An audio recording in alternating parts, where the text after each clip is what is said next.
ঘৰৰ সন্মুখতে দুৱাৰ মুখতে মোক ৰখাই কেনে মানে গুলি কৰিছে। গুলি কৰাৰ পিছত যেতিয়া মই চালো যে মোৰ গাত গুলি লগা নাই, কিন্তু মই তেতিয়া ভাবিলো যিটো প্লাষ্টিকৰ খেলনা পিস্তল হয়। কিবা শব্দ হৈছিল নেকি? শব্দ হৈছে, জিও ওলাইছে পিস্তলৰ মুখেদি, হা, কিন্তু মানে গাত লগা নাই। নলগাৰ পিছত তাৰপিছত মোক ৰডেদি মাৰিছে, বাঁহেদি মাৰিছে, আৰু মোৰ মাজু ভাইটিটো আৰু সৰু ভাইটিটো সিহঁতৰ মাথা ফাটিছে আৰু মাজু ভাইটিটো হাত ভাঙিছে। তাৰপিছত সিহঁতে যেতিয়া পৰি গ'ল, মই সিহঁতৰ লগত লাগিছো। আপোনালোকে কেইজন আহিছিল একেলগে? তিনিজন। আমি তিনিজন ভাইটি, মই ডাঙৰ, মাজু ভাইটিটো আৰু সৰু ভাইটিটোৰ বেছি ফ্ৰেকচাৰ হৈছে।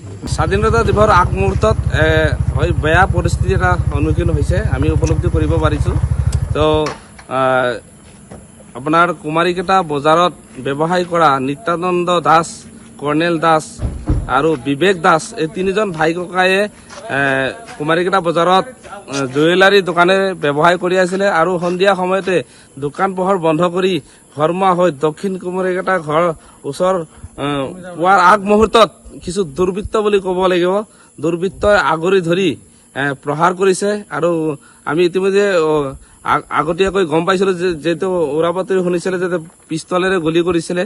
তো আমি লাষ্টত মানে পুলিচ প্ৰশাসন ইয়াত উপস্থিত হৈছে, তামোলপুৰ SSP ইয়াত উপস্থিত হৈছে, কুমাৰীকেইটা আৰক্ষী চৌকীৰ ভাৰপ্ৰাপ্ত বিষয়া মহিদায়নী ইয়াত উপস্থিত হৈছে, আৰু আমিও আমাৰ সংগঠনৰ BTC বাঙালী যুৱ ছাত্ৰ ফেডাৰেশ্যনৰ বিষয়ববী আমি উপস্থিত হৈছো। আৰু এই বস্তুটো আমি পৰিলক্ষিত কৰিছো যে ইয়াত এটা ডুপ্লিকেট মানে পিস্তল লৈ মানে কিছুমান দুষ্কৃতিকাৰী হয়, ডকাইত বুলি আমি ক'ব পাৰো। তেওঁলোকে এই মানে যিহেতু উপৰোক্ত মানে ব্যক্তিসকল ভিক্টিমসকল তেওঁলোকে জুৱেলাৰী দোকান কৰে, তো তেওঁলোকক মানে সোণৰ অলংকাৰ থকা বুলি তেওঁলোকে সন্দেহ কৰি তেওঁলোকৰ পৰা লুটপাট কৰাৰ এটা প্ৰচেষ্টা কৰিছিল।